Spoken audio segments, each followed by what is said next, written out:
Blessed 37th Lord's Day sa inyo lahat. Again, this is the Lord's Day, and therefore we ought to be in the house of God. And we are blessed to be together once again to strengthen one another and to study the Word of God. We are now in our Sunday school in part 6 of our elements of an orderly church. Para sa mga nakakaalam ng mga naituro last year, we had a discussion or Sunday school lesson about eldership rule and congregational consent, but the focus was mainly doon sa priorities ng ministry. But now we are trying to take up a more comprehensive approach doon sa elements ng orderly church. So, in other words, what we are really studying is actually New Testament church polity. Paano dapat umandar ang iglesia, paano dapat ito mag-operate, at paano dapat ito pamahalanan o pangunahan. At may mga tao ba na dapat nangunguna dito? Ano ang ating mga kanya-kanyang mga roles dito sa ating iglesia? Right now, we will study yung nature ng eldership rule, but we have entitled it magkaroon tayo na subtitle na Shepherding by Persuasion. Okay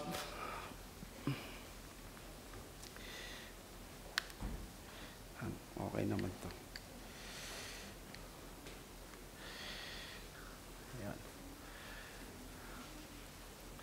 This is the Harvard College. Just this September, nagsi-celebrate sila ng kanilang anniversary. We know that this is one of the most prestigious universities sa buong mundo ngayon. Before it became Harvard University, it was Harvard College. At pinangalan yung Harvard kay James Harvard, na one of the greatest benefactors ng school na yan. There was a time noon na yung mga colleges ay pinapangalan talaga doon sa mga tao na nag-fund dito, like yung Colgate University, yung mga iba pang mga colleges noon. But actually, these are all, yung universities na ito are Protestant universities. They were intended nung una pa lang para sa training ng mga ministers. So therefore, napaka-rooted ng mga yan sa Protestant tradition. And why is that?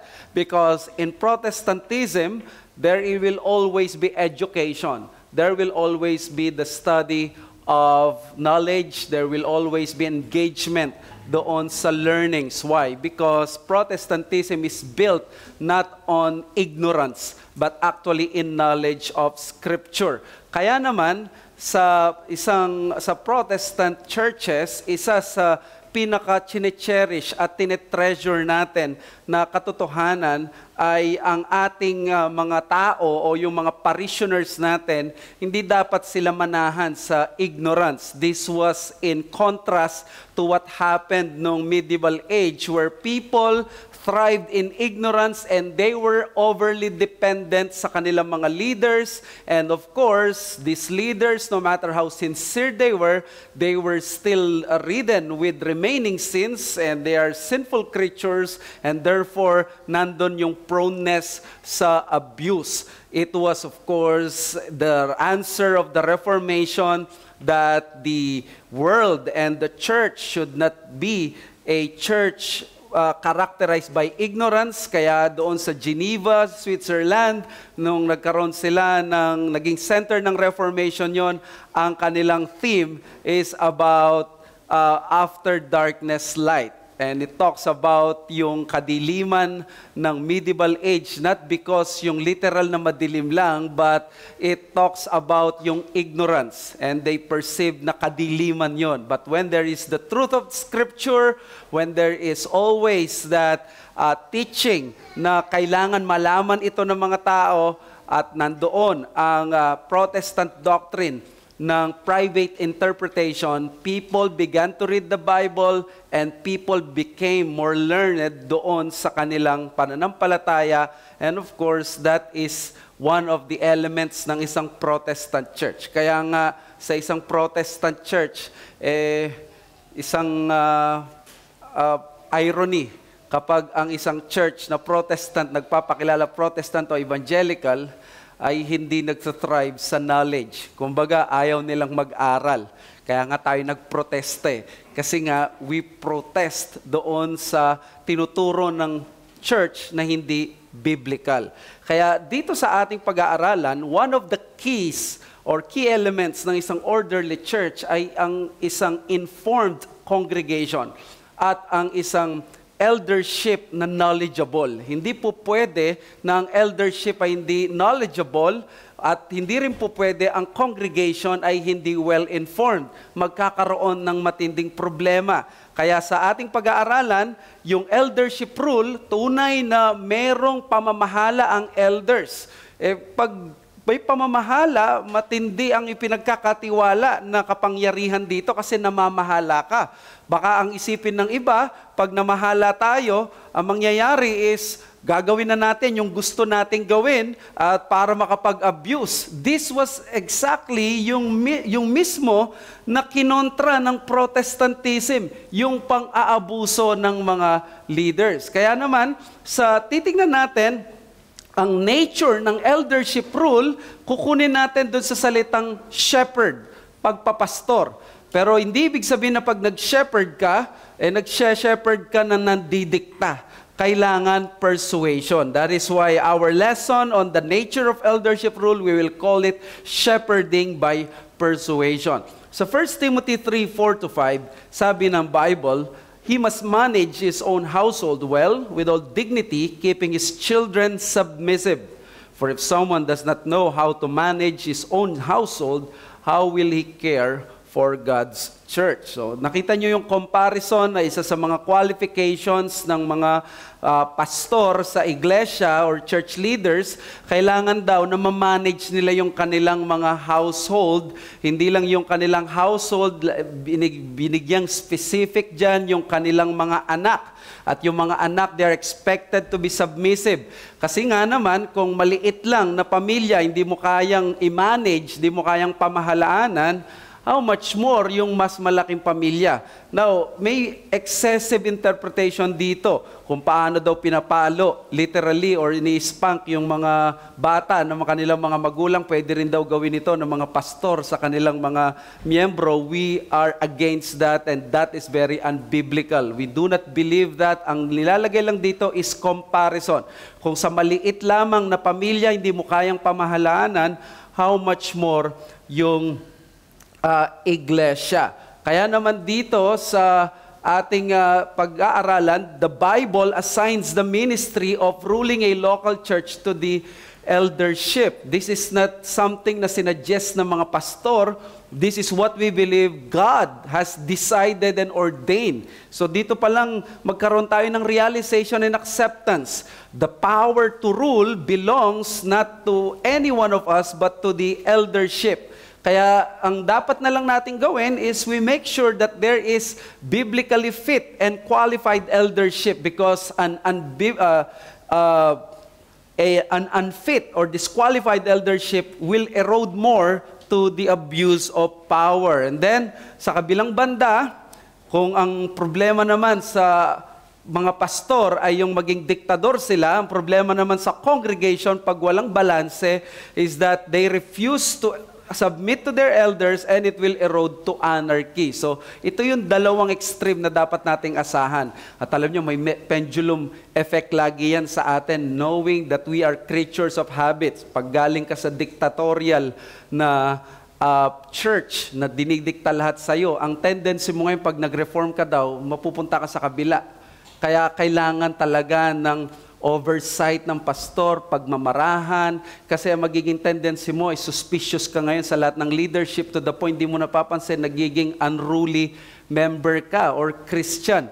On the other hand naman, pag galing ka doon sa church na kita mo na puro congregation ang nasusunod at inaapi ang mga pastor, ang magiging tendency mo na pag nag-reform ka is masyado mo na mag-tilt ka doon sa extreme na maging diktador yung pastor at okay lang yun sa'yo. So therefore, there should be balance. Sabi ni Millard Erickson sa Christian Theology, anyone who has spent much time in contact with a variety of congregations is aware of the dual dangers to be avoided.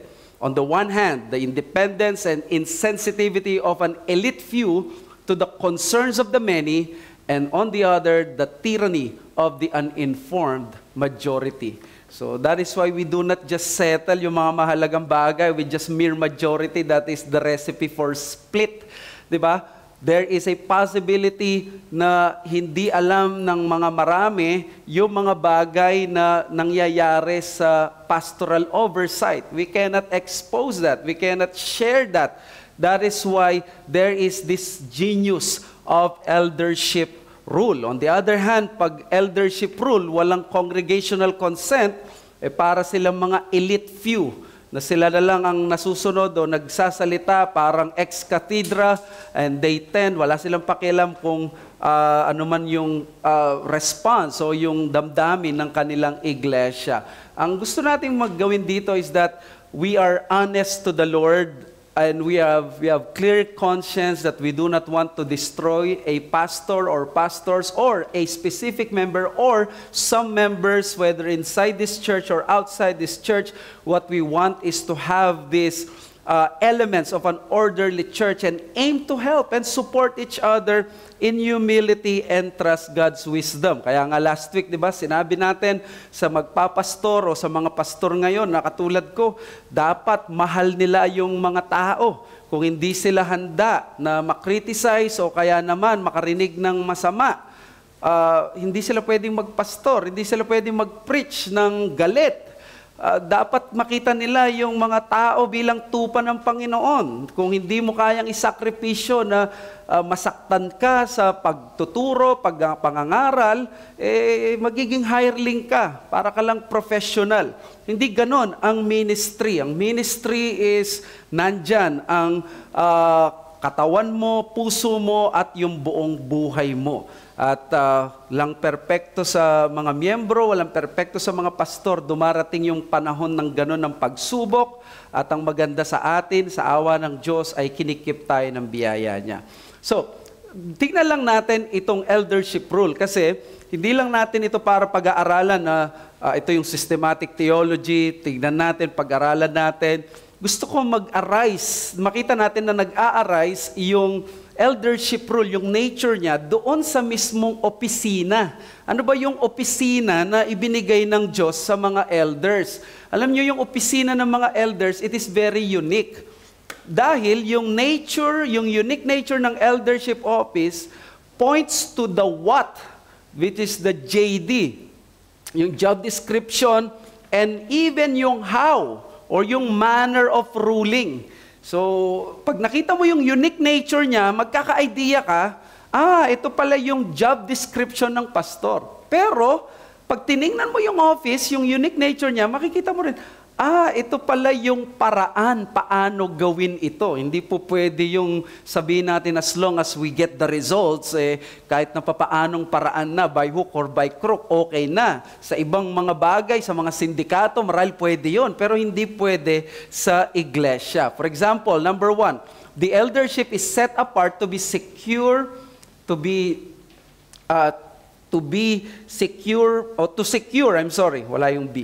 secure undivided devotion for the ministry of ruling. Tingnan nyo, pag nakita natin yung eldership office, makikita mo, yes, merong eldership rule, merong ganitong matinding kapangyarihan ay pinagkakaloob sa mga elders, pero tingnan nyo, paano naman yung dadaanan ng mga elders para mapagkatiwalaan ng ganitong kapangyarihan o ng ganitong opisina.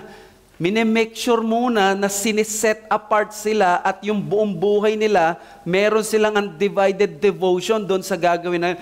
Hindi ito parang, sige, bibigyan ka namin ng power to rule over us, pero wala kaming pakialam sa iyo kung ano mang gawin mo, kaya hindi ganon.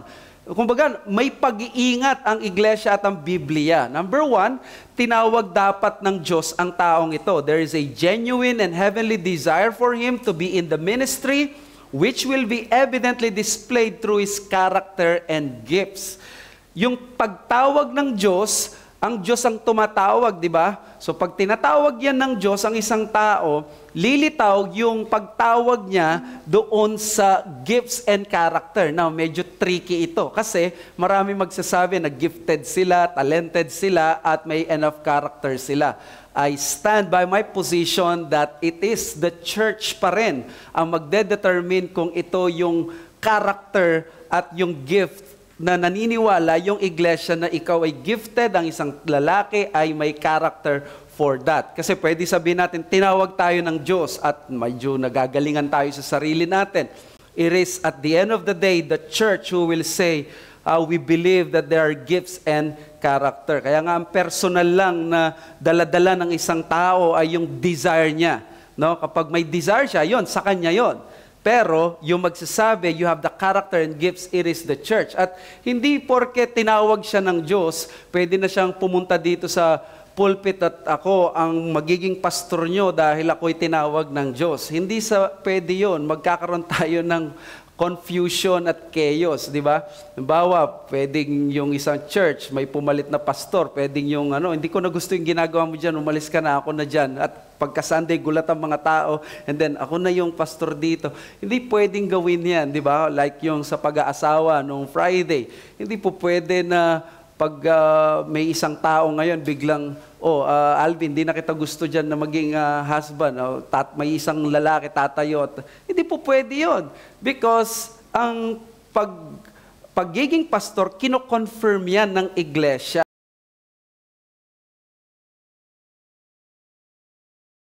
Nagbabalidate, nagko-confirm, and nire-recognize niya yung tao na may qualifying gifts and character. So, tinawag ng Diyos, kinilala ng iglesia, at yan ay pinatungan ng kamay ng mga pastor. So may part yung Diyos, yung church, at yung mga elders. Ang nag-o-ordain ay siyempre yung church pero represented by the eldership. Kaya mga elders, kung may good conscience sila, they can endorse the man. Kaya merong laying of hands. So, nakita ninyo, no?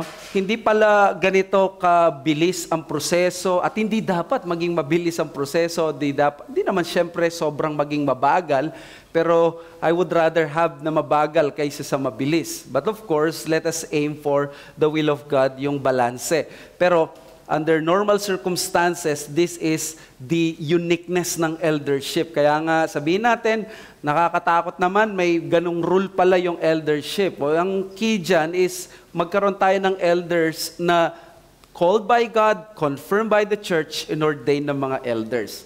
Number two, the eldership is entrusted with titles or offices that grants them the authority and responsibility of ruling. Ito yung sinasabi ko sa inyo kanina, sa tatlong mga titles na ito, magkaka-idea tayo how the ruling should happen. For example, yung shepherd, yung pastor, that is the Old English. So yung bagong word ngayon sa English is the shepherd, that is the Greek word poimen. Makita natin yung verb form niyan ay poimanein, that is to shepherd or to feed. So pinapakain, hindi pinapakain sa buffet table, hindi yung literal na pagkain o yung sa restaurant. Ang pagkain dito is syempre the word of God. Sa Acts 20:28 at marami pa, makikita natin yung text na shepherd, pay careful attention to yourselves and to all the flock in which the Holy Spirit has made you overseers to care for the church of God which He obtained with His own blood. Sa ibang translation at sa Greek, ang word na to care is to shepherd the church or the shepherd, to shepherd the church of God. So in other words, ang mga overseers, ang mga elders doon sa Ephesus, sila yung mag-care at sila yung mag-shepherd sa church. Another is the elder. Ang Old English niya is presbyter. Ang concept niya na gray-haired man, which means parang may edad na, matanda. Not literally matanda, it only speaks na may wisdom siya. Siya yung nagbibigay ng counsel, siya yung nagbibigay ng advice. Sabi ng Acts 20 verse 17 and maging sa Acts 14, 23, and when they had appointed elders, ayan, no? For them in every church with prayer and fasting, they committed them to the Lord in whom they had believed. So again, ito yung presbyteros, presbyter, elder. Siya nagbibigay ng advice. Kanina siya yung nagpipreach, nagpapakain. Siya rin ngayon ang nag-a-advise, nagbibigay ng counsel. Siya rin, pangatlo, ay yung overseer o yung Old English na bishop. This is the episkopos, the one who is over, epi, and then sis, kopos, siya yung taga-kita, taga-bantay. So, siya yung parang security guard, no? Hindi naman ganon. Ayaw natin magka-idea na parang pulis ang pastor na pinupulis ka kung saan ka pumupunta. Pero ang sabi dito sa text natin sa 1 Peter 5:2, shepherd the flock of God that is among, yung kausap niya dito, elders, no? Exercising oversight, not under compulsion, but willingly as God would have you, not for shameful gain, but eagerly. So kung makikita nyo dyan, kausap niya elders, sila yung mag-exercise ng oversight. Hindi ang sino mang miyembro pwedeng mag-exercise ng oversight sa kanyang kapatid sa pananampalataya. Pwede silang magkaroon ng Bible study, pwede silang magkaroon ng fellowship, ng ganong discipleship, pero hindi niya pwedeng require na i-oversight kita. Kasi ang nag-o-oversight ay ang mga elders. So malinaw yon sa mga Reformed churches. Sabi ni Alexander Strauch, doon sa Biblical Eldership na book, a congregation needs leadership, management, governance, guidance, counsel, and vision. Hence, all elders must be to some measure leaders and that's managers. The eldership must clarify direction and beliefs for the flock. It must set goals, make decisions, correct failures, affect change, and motivate people. It must evaluate, plan, and govern. Elders then must be problem solvers, managers of people, planners, and thinkers.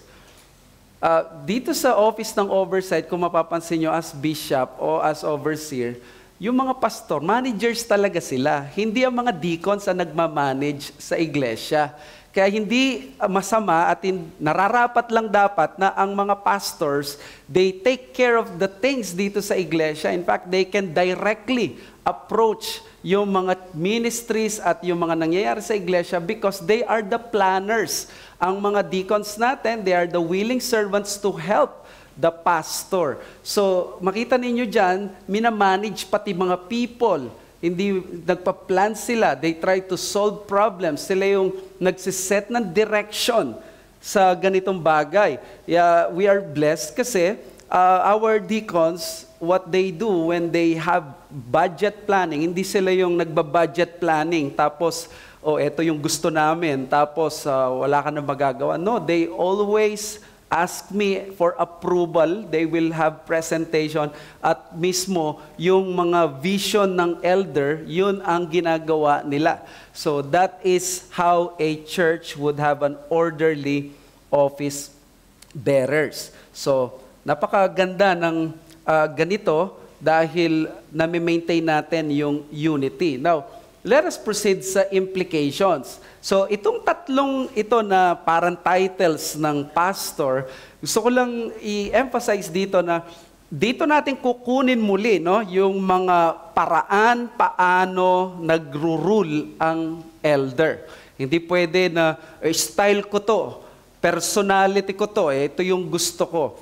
Kunin natin dun sa tatlong titles kasi yun ang biblical, di ba?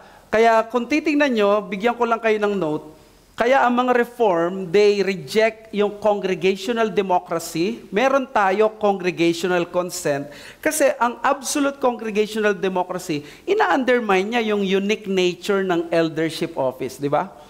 Nagkaroon ka ng elder, kinonfirm mo sila, ginawa mo silang leader, tapos bandang huli pala, hindi mo sila hahayaang mamuno, parang na-undermine. Hindi siya bagay dun sa unique nature ng eldership office. Kaya ito, napakagandang na-discover ito ng mga Reformed people. So, tingnan natin, number 1. Itong number 1 na ito, dito tayo magpo-focus doon sa lesson natin. Shepherding. Sabi natin kanina, the pastor, the first title na ginamit natin is shepherd, pastor. Anong gagawin ngayon ng pastor? Siya ay magpapastor. Siya ay mag-shepherd. Pero, hindi pwedeng mag-shepherd siya sa paraan na gusto niya o paraan na gusto ng iglesia. Meron tayong paraan. So, i-emphasize ko lang, it is not the whole congregation that has been given the title shepherd. So, kung ang shepherd or pastor, hindi tinawag yung buong church na pastor, hindi pwedeng ang church ang magpapastor sa sarili niya. So, ang nagpapastor ay yung pastor, yung elder. Kaya nga, the congregation itself is not the shepherd, it doesn't shepherd itself. Actually, the congregation receives shepherding. Okay? So, yan, malinaw na principle natin. So, the point here is that the elder is conferred the official authority to teach the word in his church. So, mula dito, mostly, I follow yung lectures ni Pastor Noel Espinosa.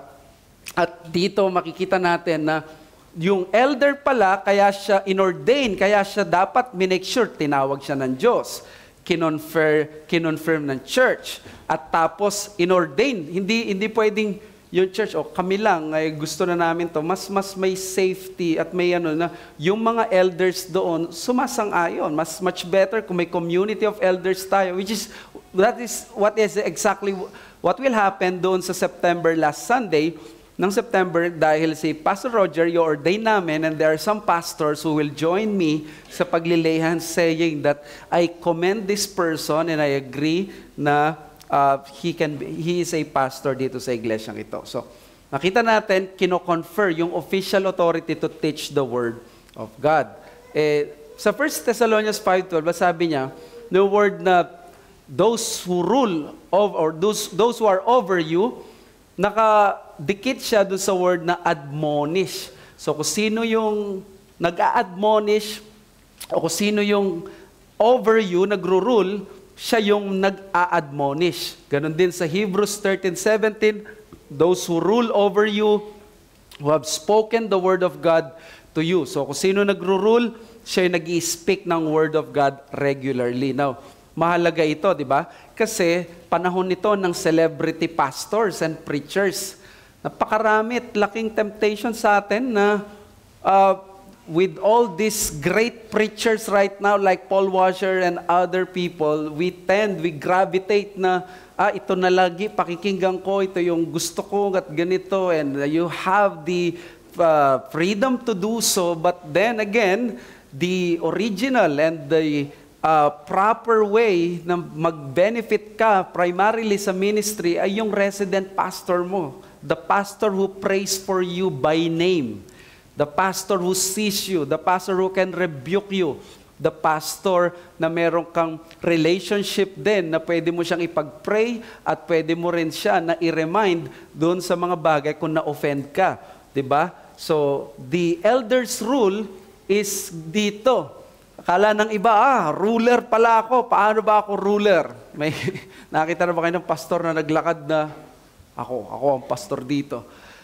Dahil nga nagro-rule, ang tingin is parang hari sila. Hindi dapat ganon. Ganito ang pagro-rule ng pastor. Nagro-rule ang pastor by teaching and preaching. So ganon ang isang nature ng pagro-rule. At pag nagturo siya, hindi siya nagdidikta. Ito gawin mo. Ito, ganyan ang ano mo. Diba? Ang gagawin niya, ipe-persuade niya yung mga tao. That's actually eldership rule. Kung pupunta ka sa isang sovereign state na may king, ang pag-rule nila is heavy-handed. Promulgated dito ng king, kailangan gawin mo to. Walang reklamo. Pero sa atin, ang pag-rule ng pastor, hindi pagdidikta. Ito ay pagpe-persuade, pagtuturo. Katulad ng ginagawa ko ngayon, pinipersuade ko kayo na ito yung tinuturo ng Biblia. There is no harm. Actually, there is harm if we disobey this because this is the Word of God. Tingnan natin ang sabi ni John Owen sa volume 16 ng kanyang works. This work and duty, therefore, as was said, is essential unto the office of a pastor. A man is a pastor unto them which he feeds by pastoral teaching, and to no more. And he doth not so feed is no pastor. Nor is it required only that he preach now and then at his leisure, but that he lay aside all other employments, though lawful, all other duties in the church, as unto such a constant attendance on them as would divert him from this work, that he give himself unto it, that he be in these things, laboring to the utmost of his ability. Without this, no man will be able to give a comfortable account of the pastoral office at the last day. Yun na, iintindihan at naunawaan ko to. In fact, nafe-feel ko kapag binabasa ko because currently, yun ang ginagawa ng mga pastor. They devote themselves. There are so many times na you would want na gawin mo to, magpunta ka sa lugar na to, yung leisure at ganun. But because there's ministries that are coming, you have to prepare for them. Ikaw ay nakabakod doon sa bagay na yon. I just realized nung nag-uusap kami nung isang member, we were talking about yung live up to 100 ba yun? So naisip ko, parang isang buwan ko nang hindi nakikita yung Netflix ko. So parang, oo nga, no, maganda, bisitahin ko nga yun. So I tried to visit. I hopefully na mapanood na natin next month. Pero what I mean is that yung pastor, he has to devote himself dito sa ministry na to because ang sabi nga lagi is that pag Monday pa lang, na sabi ni John MacArthur, Monday pa lang ng alas 3 ng hapon, he already feels that Sunday is coming. That's what we are. Monday, malalaman mo parang lapit na naman na Sunday na. Umaraw man bumagyo, there will always be Sunday. So that is the thing. Naranasan na namin, sabi ko nga sa nung paplanoy namin yung Pasko at New Year with the blessings that we have, many preachers today, mas ma-enjoy na yung holidays ngayon. Naranasan ko na lahat. Yung mag-New Year, tapos pag-uwi mo, you have to complete pa yung sermon. So, let us continue. Didactic ministry is the primary way eldership rule is exercised. Sorry.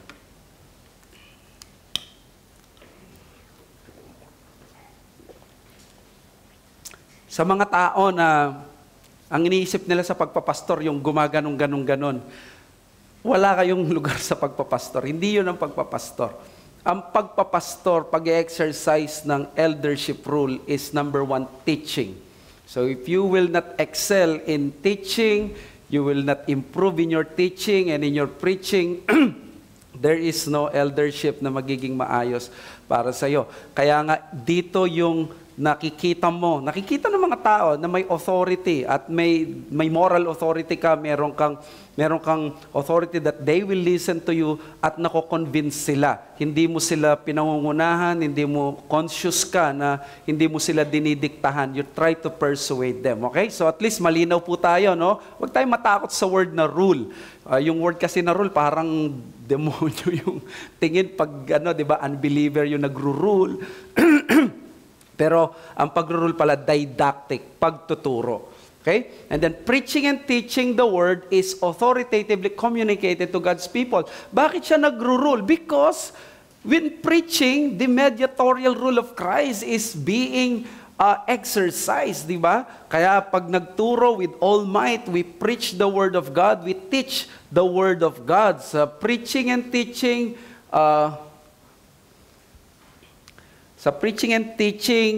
it imparts information. It imparts information, nagkakaroon sila ng impormasyon. Hindi pwedeng magtiwala na lang kayo. I heard a church na naririnig daw nila sa pastor na lagi, magtiwala kayo sa pastor, magtiwala kayo sa pastor. Yes, sometime kailangan naman na nire-remind yan, you trust your pastor, pero kung lagi mo naririnig yon, you smell something fishy, di ba? I hope you don't always hear that dito. Kasi hindi kami naka-build sa mind namin na trust mo lang yung pastor. Kasi sa scripture, trust the Lord with all thine heart. Pero sa pastor, you trust them, but assumption is they will show to you in the Bible that this is the truth. So therefore, it imparts information. It instructs the mind. Hindi niya ini-skip yung mind. Kapag in-skip ng teacher yung mind, that is called brainwashing. Ang brainwashing or yung manipulation or yung, anong tawag doon, emotional blackmail. Yung kukonsensyahin ka, tatouch na kagad yung heart. No. Ang proper way is you aim for the mind and then in hope na matamaan, bababa sa puso. Because when you instruct the mind, it will direct the affection. At ang mga tao, ganito ang nangyayari dito. Ang tunay na pagbabago kapag yung affections ang natouch. Kapag na-direct yung affections. Kung ang mind lang, hindi mababago yan. Pwede kang maging matalino, pwede kang maging magaling sa theology, pero hindi nababago yung affections mo. It must always affect and direct the affections. Yan ang magiging tunay na change. And then, madedevelop ngayon yung skills. Di ba? So, kung dati galing ka sa culture that you are not expressive of your care and love for your brethren, pag na-instruct yung nakakuha ka ng information, na-instruct yung mind mo, ba na-direct ngayon affections mo, mas gagawin mo na pala, ma-develop ngayon yung skills mo sa ganitong bagay. At alam nyo, nangyayari yan formally sa pulpit when there is the preaching and teaching of the word. At syempre, informally, sa mga small group. When I say small group, hindi groups to.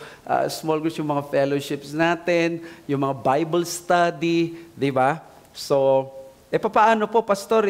May mga Bible study, hindi naman kayo ang nagtuturo. May time din na ang pulpit, hindi naman kayo nagtuturo. Lahat ng teaching ministry sa church, under ng pastor. So, you always think that that is also the ministry of the eldership being carried out by these gifted lay people. So, yan ang ating pananaw. So, let us do it sa practice. Number one, the elder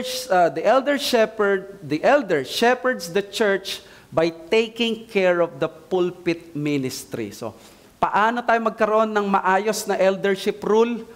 Ibigay natin yung pulpit ministry sa pastor, sa mga pastors kung plurality na. So, he has the authority and regular duty to teach and preach the word. Yun ang expectation na in this pulpit, ang pastor ang in-expect na tatayo or yung mga pastors. Of course, I am so grateful na you understand yung humanity ng pastor. We cannot preach 3 times. We have our willing men that are willing to help us here, and we are grateful sa ministry nila. But he sets the agenda of the pulpit by choosing texts, themes, lessons, and overseers. Hindi tayo Lakewood Church dito, no, na pinapa-verify muna ni pangalan nun, Joel Austin. Alisin nyo yung, sanitize nyo yung sermon. Hindi po pwede yun. May tiwala tayo na yung pastor na tatayo dito, capable siya at hindi siya iuuna yung sarili niyang interest, 'di ba? Kaya nga mataas ang ating responsibilities tayong mga tumatayo dito sa pulpit, that we will never use the pulpit for our own self-interest. Kaya ang pastor nagsasabi ng mga themes, ano ba yung lessons, ano ba yung vision, ito yung mangyayari, ano yung mga sa Bible studies, fellowship, Sunday school. Pero alam nyo, sa practice at actual, kaming mga, I hope na iintindihan at nararamdaman ito ng mga lay preachers natin, no? That I respect them. I allow them na magturo, di ba? Na sabi nga yung Bible study po namin, 15 lessons, gawa na. Tuwang-tuwa ako. because we trust each other on that part. Yung mga text nila, hindi ko naman po parang, sige, pakita mo muna sa akin yung text mo. Mostly dyan, I allow them because the trust has been developed already. So, we trust that when they come here, they are ready to preach the word. And then the pastor safeguards the pulpit by forbidding any teaching, doctrines, or practices that he may consider contrary to truth or not edifying to the body of Christ. Baka kahit sabihin na, ito naman yung tingin ko na nasa Biblia. Nang halimbawa, may magtuturo dito na ito yung posisyon ng eschatology, ito yung posisyon ng ano.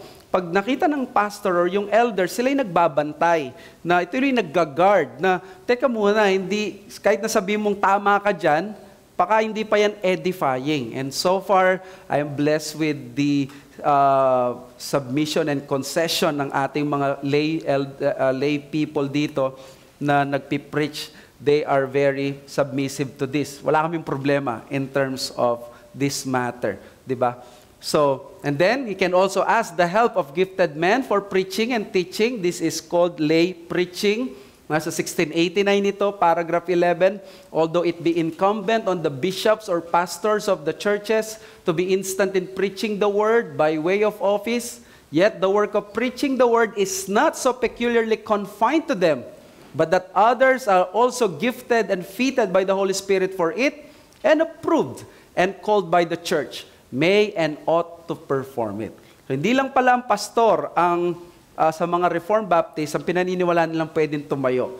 Pwede rin ang mga gifted na mga laymen or yung mga members. In fact, magandang avenue ito to pray na makita natin na magkaroon tayo ng mga additional elders balang araw. So, dito sa passage na ito or sa 1689, makita nyo, involved nga actually yung church and approved and called by the church, no? Pero sa ngayon, gusto ko lang sabihin sa inyo, if you are a member, may concern kayo sa mga nagtuturo dito na ina-assign ni Paz, you have the freedom to approach me. Maganda, i-approach nyo sila if you have some problems, but if you have some things na very important, nakausap ko na sila na hindi ito parang negative or paninira. You have to tell me kung itong taong ito, kita natin, may tinuro yata siyang hindi tama at di ko naman lahat mababantay, kailangan yung congregation. Diba? In fact, sa akin, kung di ako nagturo ng tama, I also expect the same parang pagtatap or pag-i-inform. Diba? Hopefully, hindi naman heretical yung mga masasabi man kaming hindi tama, ay hindi naman heretical. So, gusto kong i-emphasize yun na if you have that kind of parang nakikita nyo na dapat i-bring up ito, the pastor's office is welcome because this is a sacred matter. No? But we reject yung spirit ng paninira or just because we don't want this person. No? And blessing naman, walang ganon sa atin. Number 2. Practice number 2, this is how we practice this. The elders' shepherding is limited only to the word of God. So kanina, preaching. So kanina pala yung pulpit. So pwede na ba si Paz, maggamitin natin yung pulpit? May medyo magandang venture dito. Mukhang may magandang networking. Isingit ko kaya sa gitna ng Sunday school at Sunday worship, mag-invest tayo ng business, yung mga pera ninyo, di ba? So, the elder shepherding is limited only to the word of God. The authority conferred to the elder is safeguarded from abuse by the limitation imposed by the word of God. He cannot go beyond it. The moment na nag-step na ako out of the scriptures is the moment I lose authority sa sino mang member. Di ba? I have told you yung posisyon ni John MacArthur, di ba? The pastor has no authority over a member. Ngayon, nilinaw na niya. Meron lumabas ngayon na sa Grace Community Church. Nilinaw niya, sabi niya, the pastor has no authority outside the Word of God. And that is correct. But sa akin, ang pinaka mas magandang pakinggan is the pastor as authority. Ministerial, not magisterial. The best pa rin ang language ng reform. Diba? So, he persuades his people by appealing to their conscience, not escaping them. So, whenever we want to have this important decision, hindi pwedeng sabihin na, oh, ito yung desisyon ko, dapat umagri kayo lahat. We persuade. Now, wag nating masamain kung may mga automatic na mag-a-agree. Kasi human nature po yan. Sabi nga nila, pag nagkaroon ng plurality of eldership, hindi, kahit na sabi mong pantay-pantay sila, pareho silang pastor, walang absolute equality. Yung pinakamatagal na people sometimes have learned to trust this person, they have known him, they have seen him. Sabi ko nga sa inyo, kahit si Pastor Espinosa tinatanong kung sino yung iboboto. Hindi yun pagiging diktador, kundi they have seen him, yung may confidence sila sa kanyang decision making. So, on the other hand naman, yung isang pastor na bago, sasabihin niya, eto yung dapat natin gawin, tapos hindi gaanong naniniwala yung mga tao, hindi yun pambabastos sa kanya. Kailangan niyang tanggapin na that's human nature. Hindi kaagad magtitiwala ang mga tao. They may respect your office but not trust you as a person ng 100%.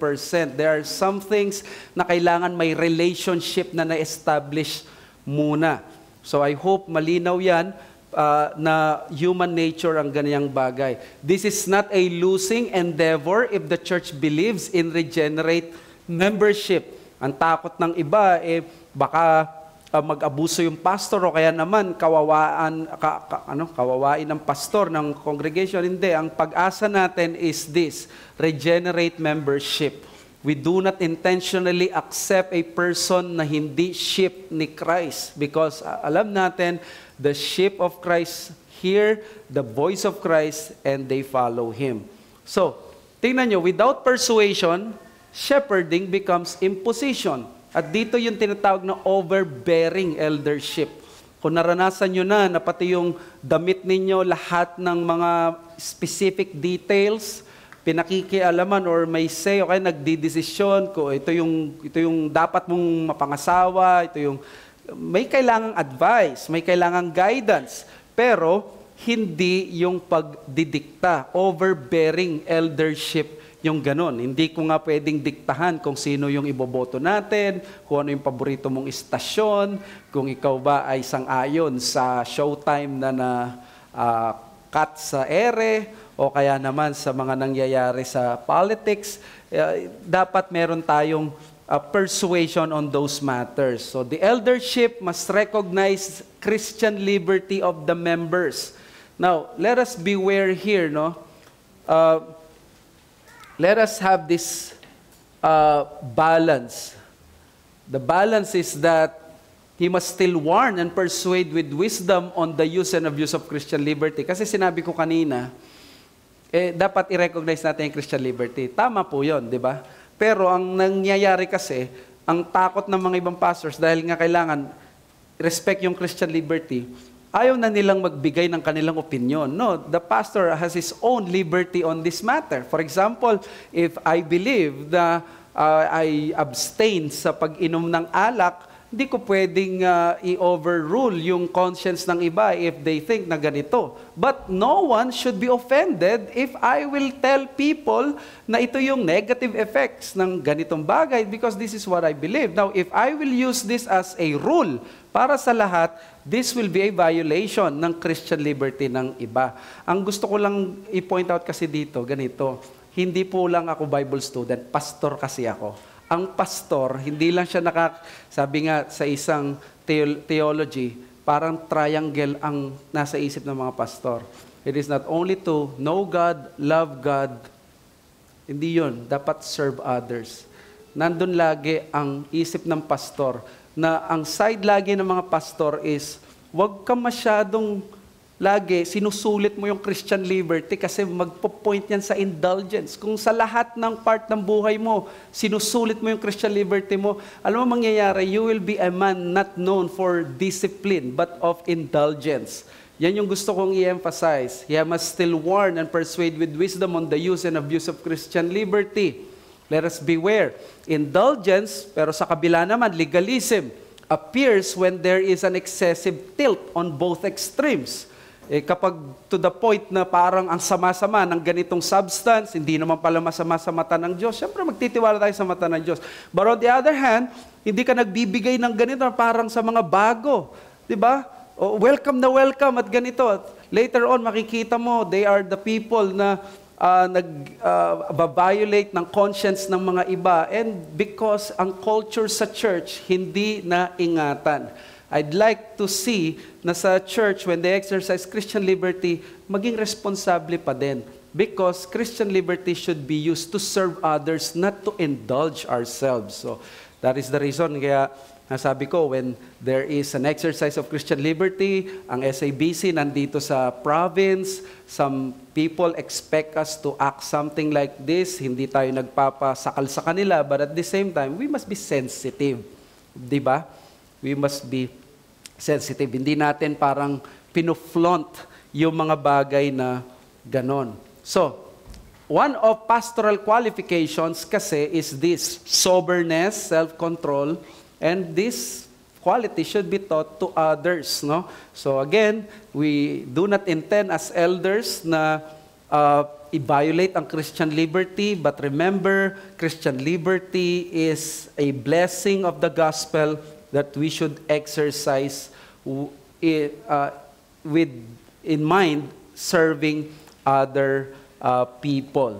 Okay? Well, blessing naman, wala namang mga nagpapatato ng full sleeve dito tapos pinoflaunt dito sa sa Facebook pa, may nakalagay pa.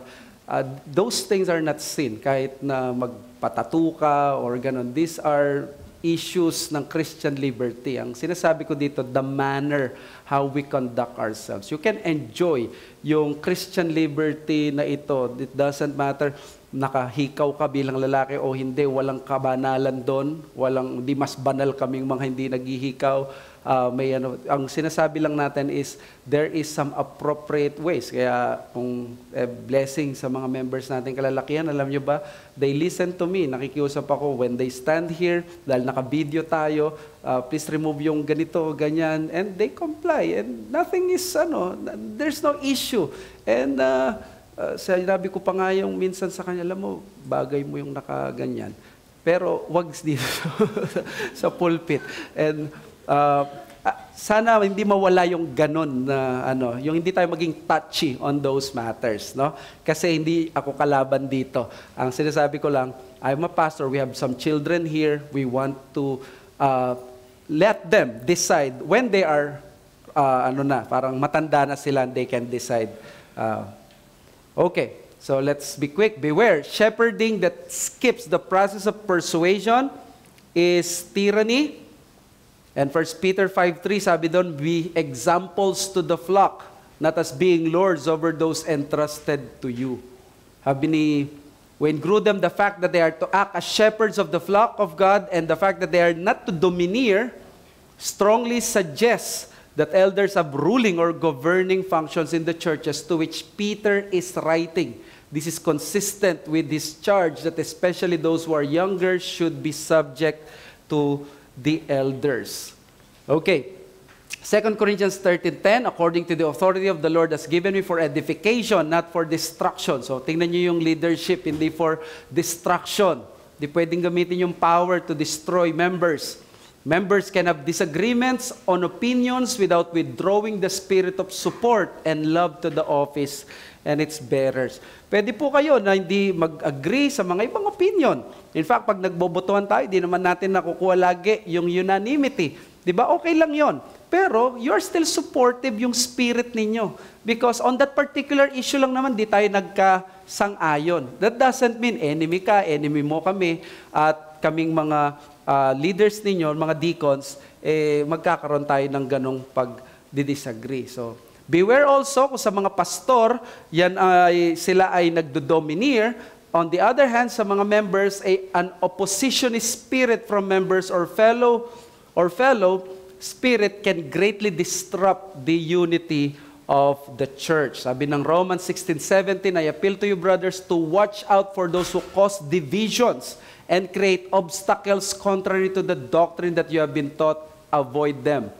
And then, sa number 16:3, si Korah, na nagrebelde kay Aaron and Moses, they assembled themselves together against Moses and against Aaron and said to them, "You have gone too far, for all in the congregation are holy, every one of them, and the Lord is among them. Why then you exalt yourselves above the assembly of the Lord?" Tingnan nyo yung ginawa ni Korah. Ginamit niyang argument, bakit nyo tinataas yung sarili nyo sa congregation? Pare-pareho naman tayong anak ng Diyos o banal. Pero may structure of leadership, di ba? So, solution. Deference to the elders is a presumption of support that benefits both the congregation and the pastor or pastor. So, ang ibig sabihin po ng deference is ang default setting natin sa mga elders natin and sa mga deacons natin is one of trust, not doubt. Pag nagsalita ang mga deacons, we trust them. Unless lumitaw sa kanilang sinasabi, hindi tayo sangayon o mali sila. Ganon din sa pastor. But the default setting is, that's my pastor, that's my deacon. I trust them doon sa kanilang mga sinasabi. Unless proven sa scriptures at sa ating conscience, teka, parang may mas maganda dito. Diba? But again, presumption of support is very important. Eldership rule should lead to a vigorously healthy pulpit ministry by faithful ministers away from unfit men and unruly congregation. So bakit mahalaga ito? Kasi ang gusto natin protektahan dito mga kapatid ay yung eldership rule dapat mag-result lang naman siya sa healthy pulpit ministry. Kasi kung hindi babantayan ng pastor ang pulpit ministry, kung sino-sino yung magtuturo, kung ano yung tuturo, alam natin, samot-sari, sari-sari store ang mangyayari. Hindi maganda yon sa ating iglesia. So yun ang gustong ipakita dito na maganda ang eldership rule sa iglesia because it protects the pulpit ministry at ang pag-exercise is persuasion, not domination or dictation. Okay? Sabi ni John Owen, how great a necessity there is incumbent on all pastors of churches to give themselves unto the word and prayer, to labor in the word and doctrine, to be continually intent on this work, to engage all the faculties of their souls, to stir up all their graces and gifts, and to constant exercise in the discharge of their duty, for who is sufficient for these things. Tayo manalangin. Father, we thank you for reminding us that the nature of the eldership rule is one of shepherding by persuasion. Ilayo niyo po ang inyong lingkod sa pagiging diktador, sa pagiging monster, sa pagiging heretic, sa pagiging apostate. These are all possible in our sinful world. Lord, let your grace sustain and restrain your people, your leaders here in the church and in every church. Nawa maging mabuting halimbawa kami ng pamumuno na according sa salita ng Diyos. At nawa sa mga miyembro namin, magkaroon sila ng default na spirit of support unless proven na hindi tama ang ginagawa ng kanilang mga leader. Nawa magawa namin ito ng may biblical na spirito at ng biblical na proseso. At nawa kaming lahat, unang-una na sa pastor, ay gawin niyo po kaming mababa. Huwag mo kaming hayaang magkaroon ng hambog at mapagmataas na pastor o mga leader na beyond sa rebuke or sa correction at ganun din naman po sa mga miyembro. Maraming salamat, Panginoon. Ito po ang aming samot dalangin sa pangalan ng Panginoong Yesus. Amen. Hindi ko to sinasadya, no?